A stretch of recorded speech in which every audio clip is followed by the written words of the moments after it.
يا أيها الذين آمنوا كتب عليكم الصيام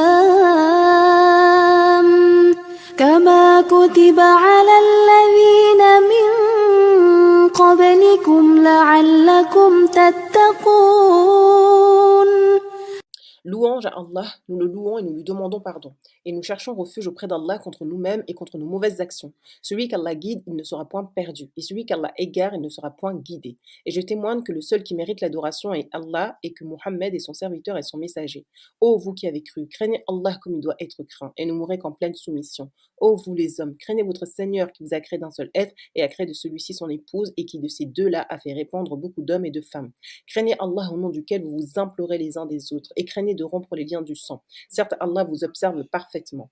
Ô vous qui avez cru, craignez Allah et parlez avec droiture afin qu'il améliore vos actions et vous pardonne vos péchés. Quiconque obéit à Allah et à son messager obtient certes une grande réussite. La plus véridique des paroles est celle d'Allah et la meilleure des voies est celle du prophète Muhammad sallallahu alayhi wa sallam et la plus mauvaise des choses est la nouveauté. Et toute nouveauté est innovation. Et toute innovation est égarement. Et tout égarement est au feu, qu'Allah nous en préserve. Bienvenue, je suis Mariam Ousturk et tu écoutes l'épisode 28 de notre série spéciale Ramadan d'Oser éduquer. Et aujourd'hui, on se retrouve pour une interview Elle Ose. Je suis en compagnie de Shaima, mentor business pour formatrice, épouse, maman d'une petite fille de 2 ans. Durant ce mois de Ramadan, on vous propose un podcast par jour avec des femmes qui ne cessent d'oser contribuer au changement de ce monde. Si tu découvres le podcast, je suis Mariama Ousturk, une femme engagée qui contribue à aider nos filles à oser faire des choix de vie conscients, respectueux et sains dans leur relation aux autres. Je reste convaincue que nous devons prendre le temps de répondre à leurs questionnements et valoriser la valeur mariage et celle de la pudeur. Étant maman de 3 filles âgées de 13, 11 et 8 ans, il est dans mon devoir d'oser construire un monde meilleur pour elles et la nouvelle génération. Consultante et formatrice depuis plus de 13 ans auprès des jeunes musulmanes expatriées en Turquie, c'est en ligne que je continue mon travail terrain. J'espère que ce podcast t'inspirera le courage d'oser éduquer et te poussera bien sûr à passer à l'action. Si tu veux partager ce podcast à tes amis, tu peux partager ma chaîne YouTube Mariama Ousturk si tu écoutes ce podcast sur YouTube. Ou tu peux laisser un avis réfléchi sur Spotify si tu m'écoutes sur Spotify. Pour travailler ensemble, je t'invite à découvrir mon programme d'accompagnement dans la barre de description. Cela étant dit, je te souhaite une très bonne écoute. Que la paix soit sur toi, Shaima. Bienvenue chez Oser éduquer. Assalamu alaikum. Alaykoum salam, merci. Merci pour ton Salam alaikum, invitation, ça me Shaima. fait plaisir de faire. C'est un plaisir partagé, c'est un plaisir de te recevoir, machallah, parce que tu as été recommandée justement par la communauté et par ma sœur, machallah, pour participer à notre podcast Challenge Ramadan. Du coup, c'est un plaisir de te recevoir. Et la question qu'on pose à toutes nos invitées, la première question, c'est à savoir quelle est l'origine de ton prénom Shaima et qu'est-ce que cela signifie?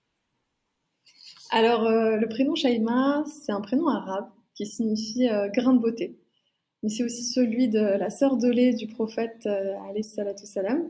Donc, elle a été allaitée par la même maman, par la même femme, pardon, qui s'appelle Halima. Et en fait, il y a très peu d'histoires sur Shaima. On dit qu'elle s'est opposée à son mari pour devenir musulmane. Il y a justement un film là-dessus, je sais pas si tu l'as vu, Mariama, mais qui retrace l'histoire en fait. Mais il n'y a pas vraiment de sources, tu vois, sur Internet, donc je reste pas trop là-dessus, je me base pas trop dessus.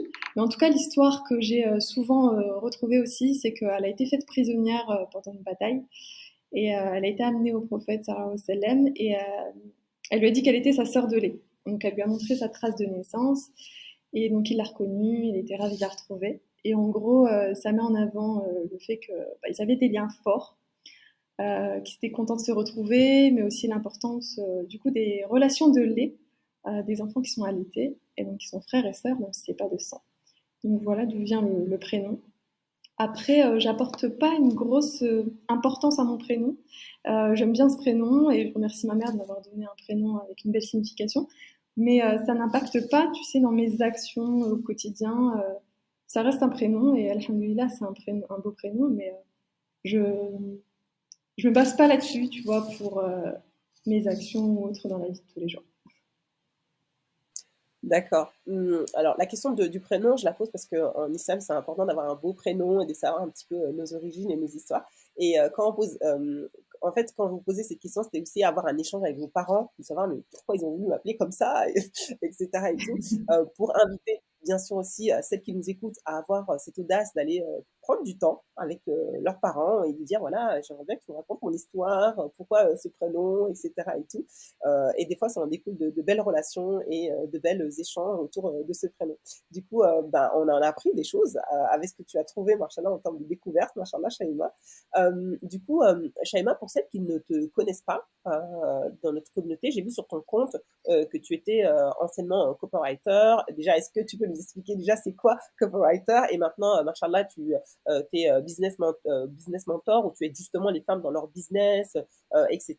Est-ce que tu peux nous parler un petit peu de ça et pourquoi tu as choisi cette voie en fait?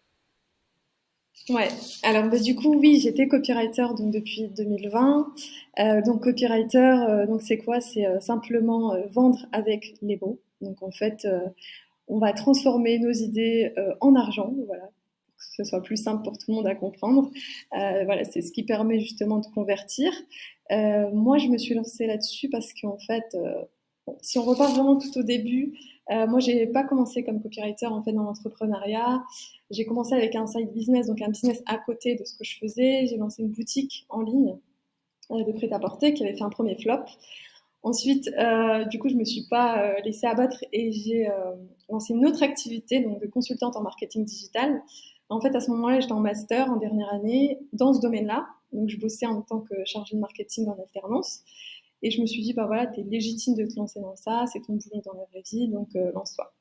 Et en fait, à ce moment-là, je galérais à tirer les bons clients, je galérais à en trouver. Je passais beaucoup d'appels découvertes. Je prospectais pas. J'avais toujours ce problème avec la prospection et aujourd'hui je prospecte pas non plus. Mais en tout cas, j'avais du mal à convertir les personnes qui venaient à moi.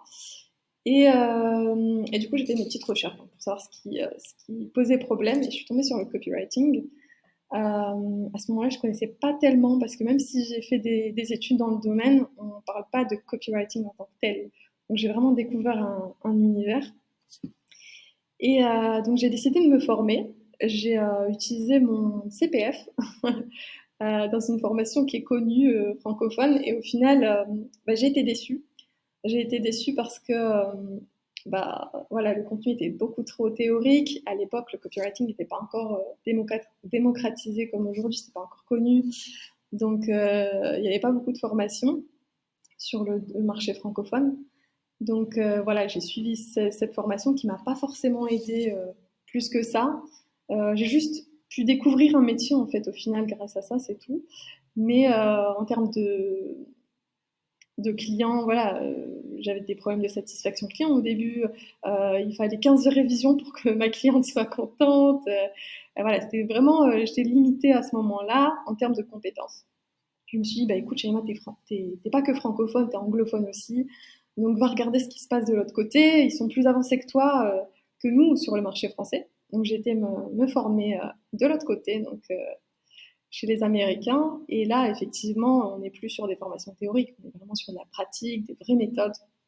Et donc là, j'ai investi des milliers d'euros là-dedans. Ça s'est fait en plusieurs mois. Hein. Et voilà, grâce à ça, grâce à les formations, plus du coup ce que j'apprenais, ce que je testais, mes expériences et tout ça, je me suis créé une méthode à moi. Grâce à ça, du coup, mon activité de copywriter a décollé. J'ai eu de plus en plus de clientes. Et en fait, je travaillais beaucoup avec la recommandation aussi à cette époque-là. Mon agenda a commencé à se remplir petit à petit. Mais du coup, le problème, c'était ça. C'était que mon agenda commençait à trop se remplir. Et je suis tombée enceinte. Donc, du coup, ça a été compliqué.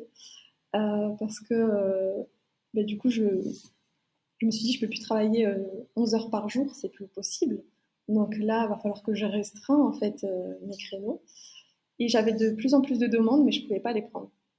Et encore, plus j'avançais, enfin moi, pendant ma grossesse, j'étais alitée, donc du coup, c'était encore pire. Je pouvais plus prendre beaucoup de clientes, et là, j'avais beaucoup de demandes. En fait, je culpabilisais de ne pas pouvoir aider les entrepreneurs pendant leur lancement. Donc, je me suis dit, il faut que je trouve une solution pour les aider. Et puis pour moi, pour alléger un peu ma charge de travail. Donc je me suis dit, je vais transmettre en fait ma méthode dans une formation et en fait autour de l'outil que je me suis créé à moi en tant que copywriter, je vais créer une formation qui va être accessible du coup à n'importe quel entrepreneur débutante. Donc là, j'ai lancé ma formation au PDV. Donc ça, c'était ma première formation. Ça a été un succès. Je l'ai vendue pendant 2 ans, donc jusque là l'année dernière. Et après, tout s'est enchaîné. J'ai lancé des templates qui ont cartonné. Donc, j'ai lancé un programme de mentoring dernièrement, la Writing School. Et tout ça a fait que j'ai décidé d'arrêter la prestation de service en tant que copywriter. J'ai gardé vraiment un seul client régulier que j'ai depuis très longtemps. Mais sinon, je ne fais plus du tout de copywriting. Et en fait, maintenant, donc je me considère comme business mentor, expert des conversions, parce que j'interviens plutôt au niveau stratégique aujourd'hui. Et du coup, j'aide les entrepreneurs pas uniquement sur la partie copywriting, mais aussi sur toutes les sphères qui influent sur la conversion. Donc voilà.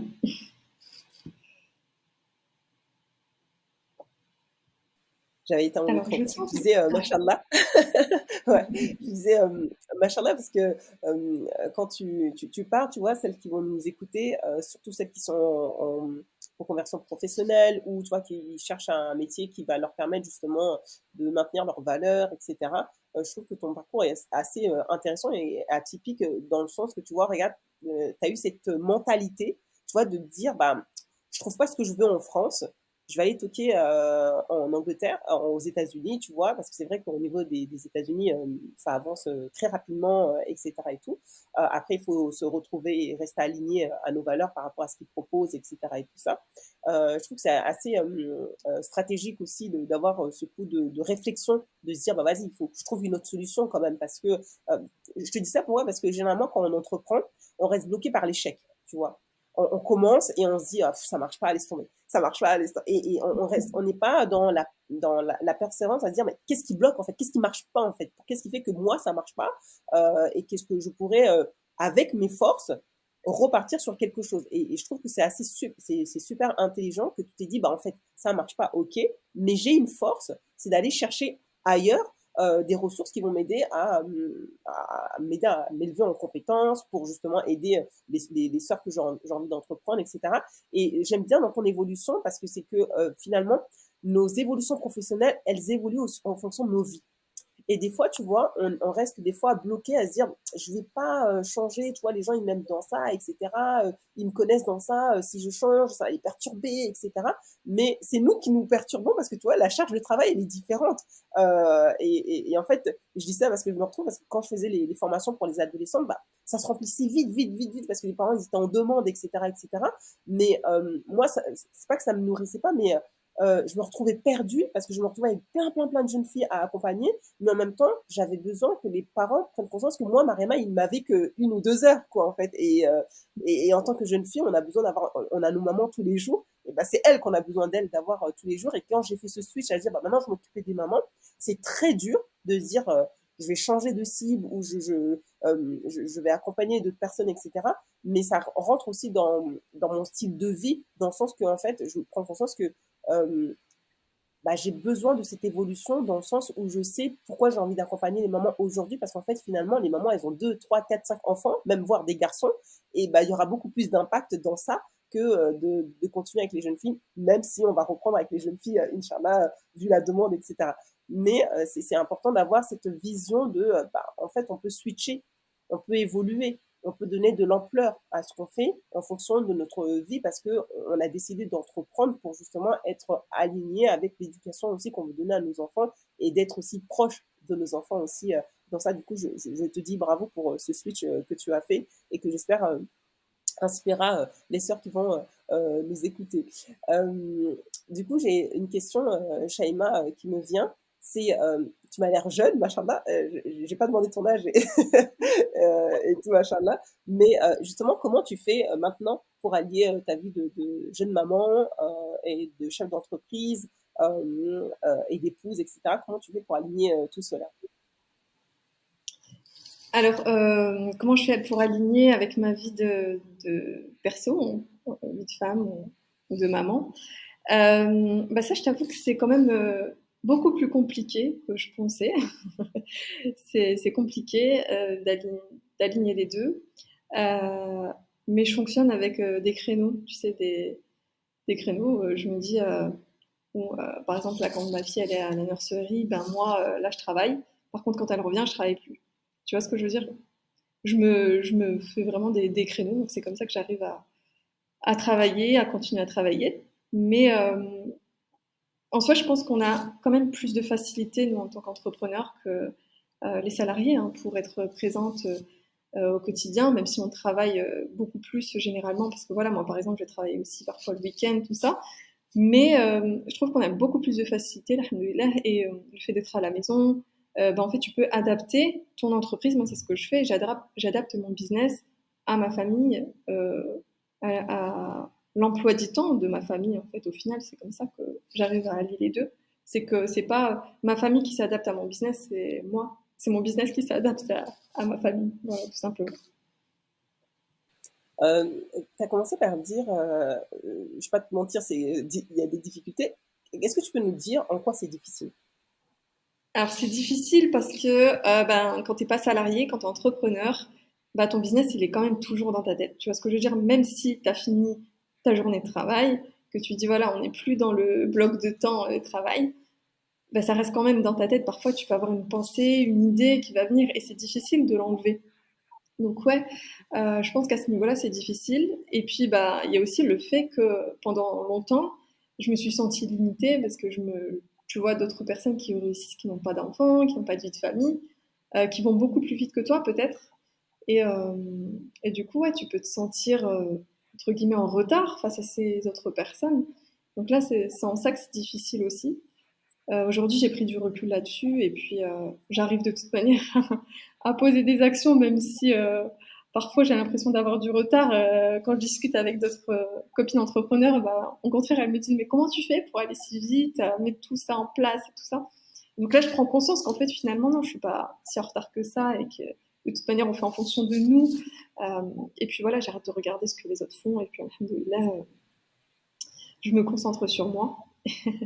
Et voilà, je pense que voilà, faut apprendre à se concentrer sur soi, arrêter de se comparer, et puis toujours savoir s'écouter, écouter ses enfants, sa famille, et savoir quelle est sa priorité aussi. Donc voilà. Ouais, je pense que c'est super important d'arrêter la comparaison qui va nous nuire. Et en fait, qui nous permet pas, en fait, tu vois, même là, tu vois, tes copines, elles t'ont dit, mais non, mais t'avances vite, etc. Et en fait, lorsqu'on va se comparer, on ne voit même pas, même nous, nos propres efforts, en fait, tu vois. Et c'est ce qui peut aussi nous bloquer et nous rester dans un état de, bon, j'avance pas, j'arrête, alors que le fait d'avoir un autre regard des autres qui nous disent, bah, en fait, si tu avances beaucoup plus vite, bah, finalement, c'est de se dire, bah, en fait, j'avance à mon rythme, en fait. Et comme je disais dans un autre podcast, c'est d'avoir cette audace d'être en concurrence avec nous-mêmes, avec notre nous d'avant, de se dire, mais attends, j'avais pas ces résultats-là il y a un an, mais maintenant j'ai ces résultats, c'est dingue. Et se dire, bah, en fait, finalement, autant que je reste en concurrence avec la Mariama, parce que finalement, Mariama, je la connais, tu vois ce que je veux dire? Je C'est sais ça. de quoi elle est capable, je sais de quoi, en fonction de sa réalité au niveau de ses enfants, de son mari, de là où elle vit, de ses ambitions aussi éducatives, etc. Bah, finalement, je me dis, bah, autant que je reste en concurrence avec l'ancienne Mariama et de me dire, bah, qu'est-ce que je peux mettre comme levier pour ne cesse d'augmenter d'un palier, etc., etc. Et je pense que ça nous aide beaucoup psychologiquement parce que déjà, d'une, on a déjà une relation à l'autre beaucoup plus respectueuse et plus simple, tu vois. On va regarder l'autre en se disant, mais machin, elle avance, mais elle avance en fonction de sa réalité, tu vois. Et moi, ça m'inspire, etc. Mais je vais essayer d'avancer en fonction de ma réalité et les résultats, de toute façon, ils appartiennent à Allah et je fais juste les efforts par rapport à ça. Et après, je te rejoins au niveau de la difficulté, dans le sens que c'est vrai que on va avoir ça dans la tête, etc. Mais que en même temps, cette frustration aussi, bah, tu vois, en tant que salarié, bah, tous les mois, tu as ton salaire qui tombe. Du coup, t'as pas cette pression à dire est-ce qu'en fait j'aurai le même salaire, etc. Non, là en tant qu'entrepreneur, bah, comme tu as dit, il faut aller chercher son client, il faut voir est-ce qu'on va rentrer dans les mêmes charges, est-ce qu'on va garder le même salaire, est-ce que ça va augmenter, etc. Du coup, c'est aussi important aussi d'avoir ce mindset, de se dire que ok, j'entreprends, que c'est moi qui va chercher mon risque, etc. De prendre conscience. Bah, moi, je trouve que l'entrepreneuriat, ça renforce grave la confiance en Allah. Je sais pas pour toi, là, il y a une question qui me vient, tu vois. Je trouve que ça renforce grave notre confiance parce que tu te dis, ben, je fais les actions, tu vois. le résultat, il appartient à Allah. Et finalement, ces épreuves que j'ai au niveau financier, au niveau de ça, ça me permet de me dire, mais waouh, je n'imaginais pas que j'allais avoir ce résultat-là, etc. Et tout. C'est ça. Et ça permet de se dire, alhamdoulilah, en fait, Allah, j'ai fait les efforts, mais c'est toi qui as donné ce résultat-là, et alhamdoulilah, quoi, en fait. Je sais pas si tu le vois comme ça ou pas. Dis-moi Ouais, si, par si, rapport à la je réflexion suis de d'accord avec Inch'Allah. toi. Nous, on fait les causes et puis après, voilà. Et c'est vrai que le fait d'être musulmane quand tu es entrepreneur, c'est vrai que du coup, tu as peut-être moins de stress, tu vois, quand tu prends conscience qu'effectivement, que tout est entre les mains d'Allah. Donc, nous, on fait les causes, on travaille, et puis après, bah voilà, le résultat, si tu dois l'avoir, tu vas l'avoir. Tu vois ce que je veux dire? Si tu dois atteindre ton objectif de chiffre d'affaires, tu vas l'atteindre, quoi qu'il arrive. Tu vois, donc je pense qu'on a aussi, on peut lâcher prise plus facilement, et puis peut-être avancer plus facilement aussi, et puis aussi toujours rester persévérante par rapport à ça aussi. Mm. Mashallah. Oui, c'est vrai qu'en tant que musulman, on a une autre perception de nos capacités aussi. Et c'est vrai que Mm. on se dit, bah non, le musulman, il est persévérant, il est endurant, il est patient, etc. Du coup, ces qualités-là, on essaie de se les imprégner en maintenant Ouais. cette confiance en Allah, subhanahu wa ta'ala. Mashallah. Du coup, j'ai une question qui me vient, Shaima, et propose à tous nos invités, à savoir, si c'était ton dernier ramadan, si c'était ton dernier ramadan, ça c'est la question que je pose à tous mes invités, mais qui ne l'ont pas dans la trame et tout. Voilà, si c'était ton dernier ramadan, là on est à 7 jours hein, avant la fin du ramadan, c'est la fin. Tu vas retrouver ton Seigneur, etc. Quelle action tu mettrais en place? Quelles sont les actions que tu mettrais en place? Et quelle est la perception là que tu te mets dans la tête en te disant, c'est mon dernier ramadan?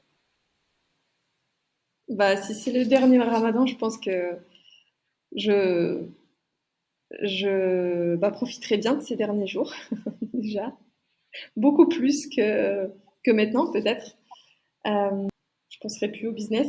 Quand c'est comme ça, quand tu sais que c'est ton dernier ramadan, tu penses plus au business. Je serai pas là, sûrement, en train de faire ce podcast. Et puis, je prendrai mon billet d'avion. Tu C'est es où peut-être une des exactement choses, là? tu vois, que je regrette. Je suis aux Émirats. Je suis là Les Émirats. et D'accord. bon, je me dis tout le temps que voilà, j'ai un enfant, c'est compliqué. Ça fait longtemps que c'est dans ma tête, tu vois ce que je veux dire. Et je suis à 2 heures, je suis à 2 heures, j'y vais pas. Donc ça me frustre énormément. Et donc là, quand tu m'as posé cette question, je me suis dit, bah ouais, je prendrais mon billet et je partirai en fait. Donc, euh, Mm. donc voilà, je Du coup, partirai. en fait, cette question, c'est juste pour mettre au point nos priorités. Comme on a dit tout à l'heure, c'est de revoir ses priorités. Subhanallah, machallah.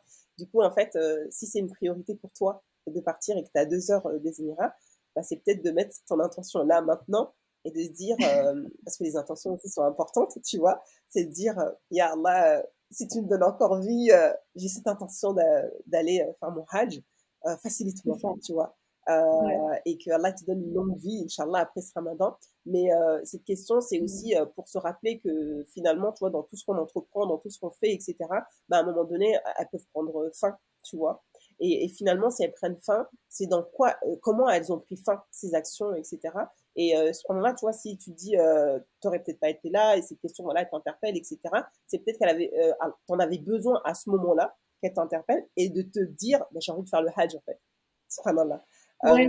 Mais Et c'est que un truc de peut-être ouf, que les hein. freins Comment que, tu m'as. et peut-être que les freins que tu t'es dit, ah, ma fille, Ouais, elle est voilà. petite, etc. Pour la petite anecdote, quand j'ai fait mon Hajj, ma fille, elle avait 10 mois. Et je l'ai laissé à une amie. Et moi, j'ai été très brutale. Là, aujourd'hui, genre, je culpabilise parce que j'ai laissé dormir. C'était dans la nuit, je n'avais même pas dit que je partais, tu vois. Pourtant, à 10 ans, tu vois, ils ont cette compréhension quand même et tout, tu vois. Mais moi, j'étais que dans mon Hajj, tu vois. C'est vas-y, je te laisse. Et le matin, elle s'est réveillée, elle m'a pas vue, elle était maman, maman, maman. Mais pour dire que, et toutes les sœurs avec qui je partais, elles laissaient avec un bébé de 3 mois, 7 mois, 1 an, etc. Du coup, pour toutes celles qui ont ce projet Hajj, comme toi, là, à ce moment, si elles ont cette question de, voilà, c'est ton dernier ramadan, dites-vous qu'en fait, Allah, il facilite.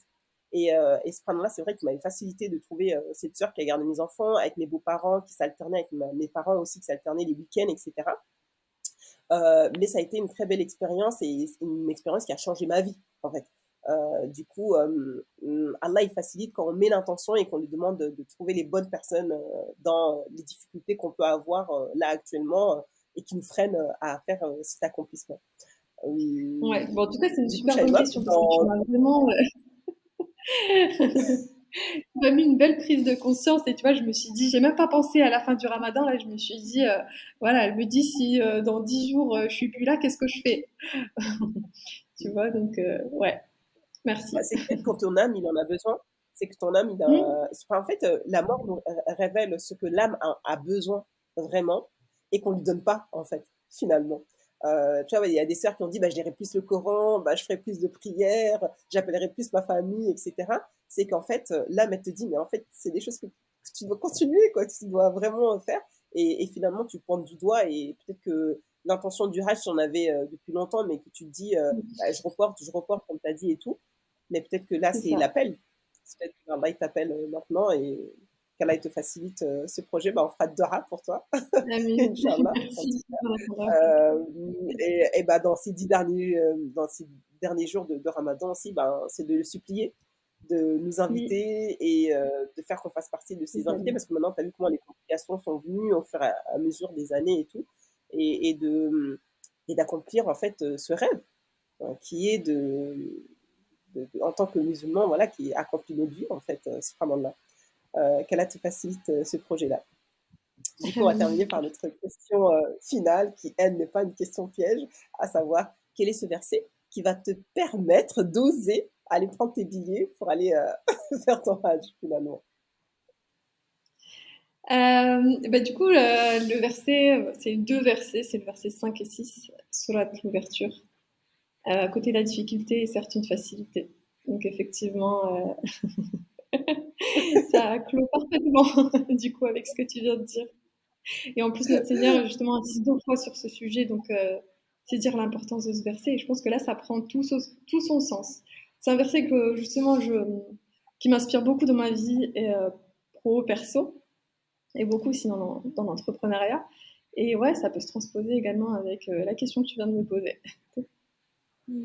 Machallah, et comme quoi Allah ne fait pas les choses au hasard, c'est que, tu vois, pendant même ton invitation, tu vois, je l'ai fait à la dernière minute parce qu'en fait, j'avais déjà tout mon bloc d'invités et il me restait la dernière semaine. Et la dernière semaine, je me suis dit, bah, au pire, je ferai un podcast solo où je parlerai de comment faire son bilan, etc. Et je me suis dit, ce serait dommage quand même, parce que franchement, on a pris l'habitude d'avoir des échanges avec des sœurs et tout. Et dimanche, au soir, je prends mon téléphone et je dis, bah, je vais envoyer les derniers messages aux sœurs qu'on m'avait recommandés et on va voir si elles disent oui, bah, alhamdoulilah, tu vois. Et subhanallah, toutes les sœurs que j'ai envoyées, il y avait la sœur d'Alila, il y avait toi, et je me suis dit, mais jamais elles auront le temps, parce que c'est dans les 10 derniers jours, c'est compliqué de s'organiser. Bah, elles Ouais. m'ont toutes dit oui, mais à la minute près. Vraiment, c'était oui, d'accord, d'accord, d'accord, quel jour et tout. Et finalement, toi, c'est qu'il y avait besoin d'avoir ces échanges-là, parce que même moi, ça m'a beaucoup aidé, les échanges que j'ai eus avec les sœurs et tout. Et finalement, ça nous aide mutuellement, tu vois, et des fois, on ne se pose pas des questions. Euh, et comme je veux bien dire, ben, se poser les bonnes questions, c'est la moitié de la science et c'est la moitié aussi de ce dont on a besoin. Et on a besoin aussi de se poser des questions, de dire est-ce que notre foi, elle va bien, etc. Du coup, ces questions, tu en avais besoin et Allah, il avait vraiment besoin que tu participes à ce podcast pour avoir cette question et vraiment t'éveiller sur ce besoin de répondre à l'appel du Hajj, Inch'Allah. Ouais, mais Du coup, tu justement, nous c'est feras un vrai que retour. moi, là, j'étais... Comment? Du coup, tu nous feras un retour. Continue ce que tu voulais dire et après, Oui, tu nous feras un retour Inch'Allah. si vraiment. Inch'Allah. Mais c'est vrai que justement, j'avais allégé là mon planning, je m'étais déconnectée là depuis 2 semaines. Et pareil, j'ai refusé plein de demandes de podcast pendant Ramadan. Je me suis dit, je le ferai après. Et en fait, ouais, j'ai accepté, mais c'est parce qu'il y avait aussi une dimension en fait qui était liée avec Ramadan quand tu m'as pitché ton truc, ton podcast. Je me suis dit, ouais, là, c'est pas uniquement business. Donc, ouais. Puis au final, ça m'a apporté à moi aussi. Donc, c'est top. Alhamdulillah, alhamdulillah. Je Mm. remercierai ma sœur pour m'avoir recommandé de Oui, je la t'inviter, remercierai aussi. Inch'Allah. En tout cas, c'était un véritable plaisir. Pour ceux qui ne te voient pas, mais tu es une vraie lumière, machallah. Tu brilles, machallah, et tout.